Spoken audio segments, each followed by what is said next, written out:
Hey everyone, welcome back to Practice English with Adam. Today's episode is a little different, and in the best way possible, because today we are doing something that so many of you have asked for, a real listening practice conversation.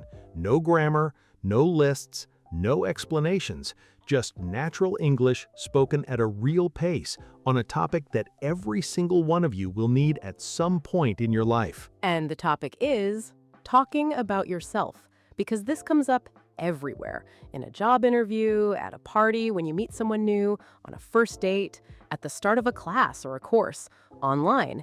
Anywhere you meet someone for the first time, in any situation, in any country, someone is going to say those four words to you. Tell me about yourself. And for a lot of learners, those four words are terrifying because suddenly you have to speak about yourself in English, in real time, with someone watching you. So today, I'm going to interview my co-host. She's going to answer naturally, the way a real person would in a real situation. You are going to listen, follow along, and absorb the language by hearing it used authentically, not performed, not exaggerated for learners, real. And at the end of each section, we'll slow down very briefly, not to give you a vocabulary lesson, but just to highlight a few phrases you can borrow for your own answers. So you're not just listening, you're building a toolkit without even realizing it. Ready to meet her properly?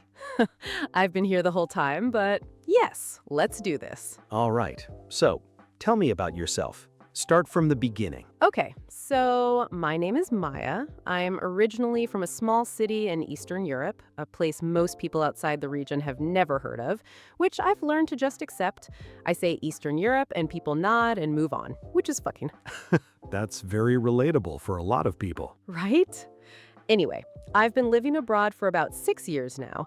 I moved first for work, then I stayed because I fell in love with the place. That sounds very dramatic, but it's genuinely what happened. I walked around this city the first week and thought, I don't ever want to leave. And here I am, 6 years later, still here. And what do you do professionally? I work in communications, which is a very broad term that basically means I help organizations figure out how to talk to people, what to say, how to say it, which channel to use. I've been doing it for about 8 years, and I still find it interesting, which I think is a good sign at this point. 8 years is a long time. Did you always know that's what you wanted to do? Absolutely not. I studied something completely different at university. I did philosophy, which everyone in my family thought was a terrible idea. Were they right? In terms of immediate employment, a little bit, yes. But in terms of how I think, how I communicate, how I approach problems, no, I think it was exactly the right thing for me. It taught me to ask why. And that question, why, turns out to be quite useful in communications. That's a great answer. So, Eastern Europe, 6 years abroad, communications, philosophy degree, anything else people should know about you at this point? I have a very loud laugh. People always comment on it. I've made peace with that. Good. Important information. Let's go back a bit. Tell me about where you grew up. What was it like? It was a small city, small enough that you knew people, but not so small that everyone knew your business, which I think is the ideal size for a childhood. There was a river running through it, a beautiful old town center, and absolutely nothing to do on a Friday night if you were 15. The universal teenage experience. Universal, yes. We used to sit by the river and talk about all the things we were going to do when we grew up. I think that's where I developed my imagination and my capacity to have very long conversations about nothing. Both very useful skills. Very. My family is still there. My parents, my younger brother, most of my extended family. Going back is always the strange mix of everything is exactly the same, which is comforting, and also everything is exactly the same, which is slightly suffocating. I think every person who grew up somewhere and then left feels exactly that. Exactly. You can't go back the same way you left. You've changed. The place hasn't, really. And there's a grief in that that nobody warns you about. That's quite deep for a question about your hometown.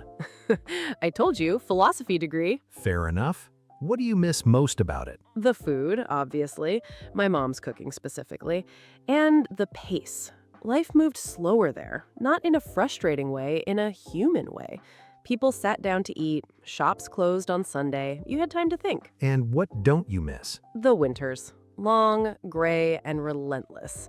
And the feeling, which I had from quite young, that my life was somehow too big for the container it was in. I needed more space, more variety, more, I don't know, more of everything, I think. And you found it? I found some of it. I'm still looking for the rest. Okay. How would you describe your personality? And I don't want a list of adjectives. Tell me through examples. Good rule. Okay, so I think I'm fundamentally a curious person. And by that I mean, I find it genuinely difficult to be in a room with someone and not want to know their story. Like, I'll be sitting next to a stranger on a train and I'll be making up their life in my head. Where are they going? What are they worried about? What do they do when they get home? Do you ever ask them? Sometimes, if they look open to it. I've had some of the best conversations of my life with total strangers in transit, and some very awkward ones where the person clearly just wanted to read their book in peace. Learn to read the room. And still working on that. I'm also, and this might sound contradictory, quite introverted. I love people, but they also exhaust me. After a long social event, I need several hours alone to recover. My friends know this about me. They don't take it personally anymore. The classic ambivert. That's the word, yes. I love being with people. I also love being alone. I need both in roughly equal measure, or I start to get off balance. What about when things go wrong? How do you handle stress? Badly at first, and then quite well. My initial reaction to stress is to catastrophize, to immediately jump to the worst possible scenario. It's going to be a disaster, everything is going to fall apart, why did I think I could do this? And then? And then something kicks in. I'm not sure what to call it. Stubbornness, maybe? And I get very calm and very practical. I make lists, I break things down, I do the next small thing I can do, and then the next one, and usually it turns out fine. So the drama is the warm-up and the competence is the main event. That's exactly it. I just need about 20 minutes of quiet panic first. Very efficient. I try. I also, and I think this is important to say, I'm someone who takes a while to trust people, but once I do, I'm very loyal. I don't have many close friends, but the ones I have, I've had for 20 years. I'd do almost anything for them. Quality over quantity. Deeply, always. Let's talk about what you do outside of work. What do you actually enjoy? Reading, first and foremost. I've been a reader since I was about 7, and I don't see that changing.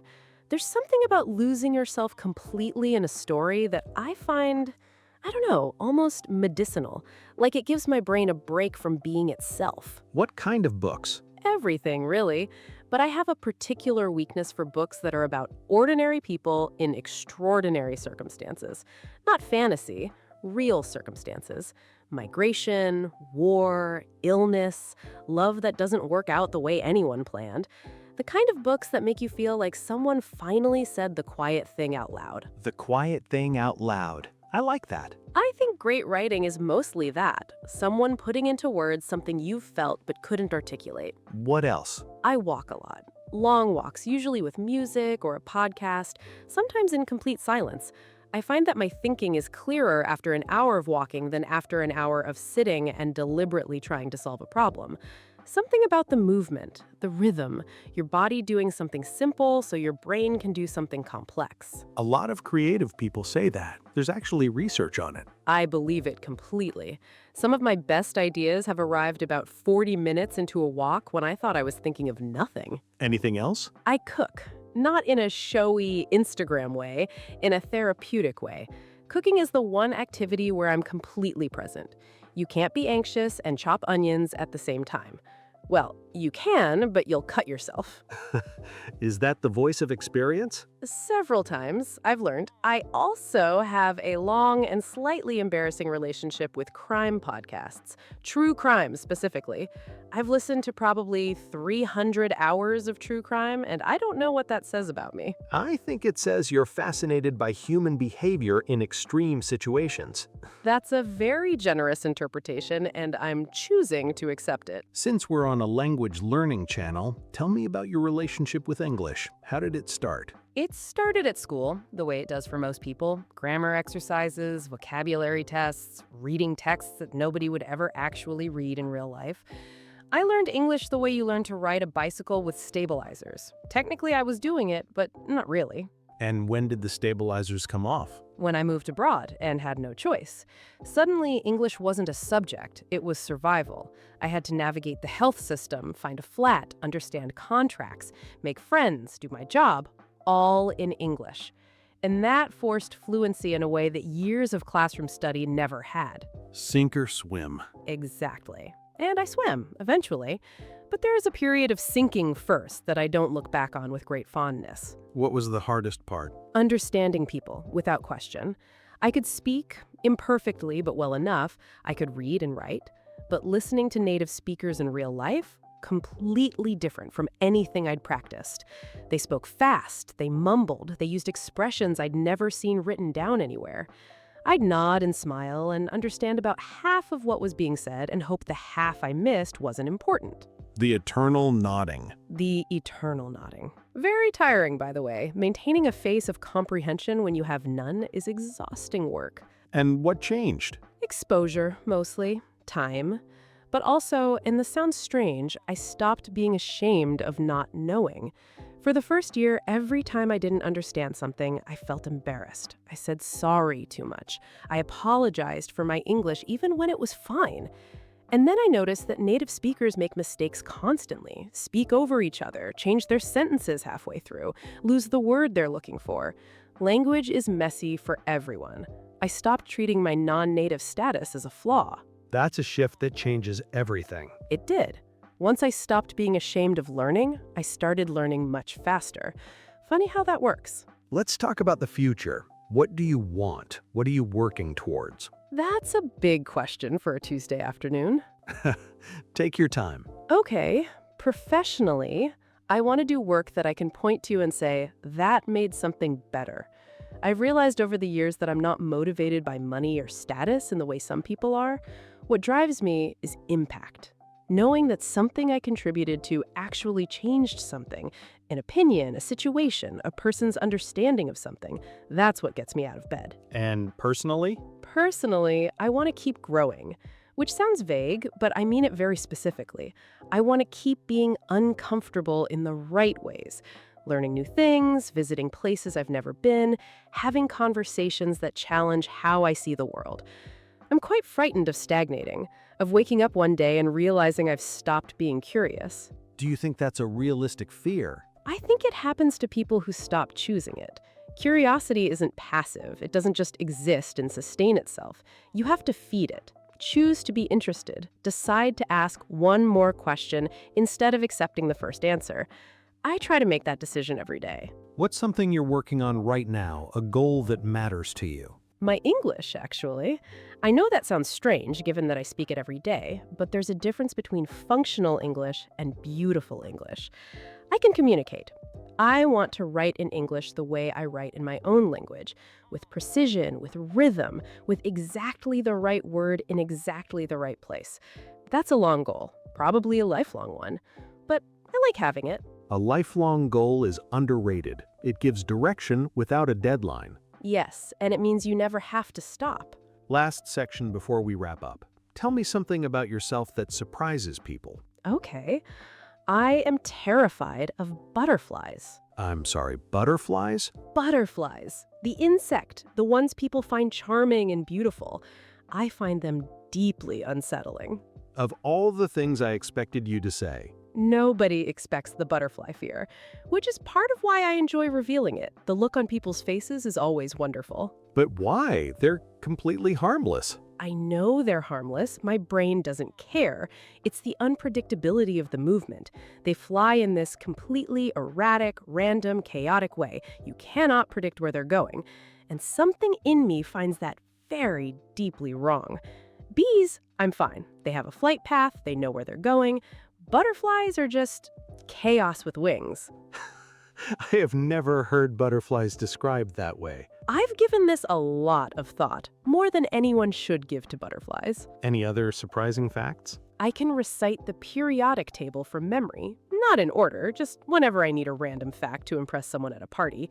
I learned it at 14 for a competition, and apparently it never left. Butterflies and the periodic table. You're a woman of contradictions. I prefer the word complexity.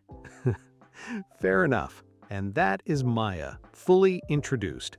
Name, hometown, profession, personality, hobbies, language story, dreams, butterfly phobia, and the periodic table. I feel very exposed. But also, you just gave everyone watching a masterclass in how to talk about yourself in English. And the beautiful thing is you didn't give a list. You told stories. You followed questions. You were honest and a little funny and completely natural. Because that's what talking about yourself actually is. It's not a presentation, it's a conversation. You answer, you add a little, you invite the other person in, and you let it develop. And for everyone listening, here's what I want you to do. Listen to this episode again, but this time, pause after each of my questions before you hear the answer. Try to answer it yourself, out loud, in English, about your own life. Use the phrases you've picked up, but fill them with your own story. Because the goal was never to learn Maya's answers. The goal is for you to find your own answers in English and feel comfortable saying them. Your name, your city, your work, your personality, your hobbies, your relationship with English, your dreams, your one surprising thing. That is your introduction. You already have everything you need. You just need the English to say it. And now you have that too. Leave a comment and tell us one thing about yourself in English. Practice right now in the comments section. We read every single one, and we genuinely love meeting you. And if this episode helped you feel less scared about the question, "Tell me about yourself," please share it. Someone else out there needs it too. Subscribe, like, and we will see you next week. Take care, everyone. Bye. And don't let the butterflies get you. See you next week.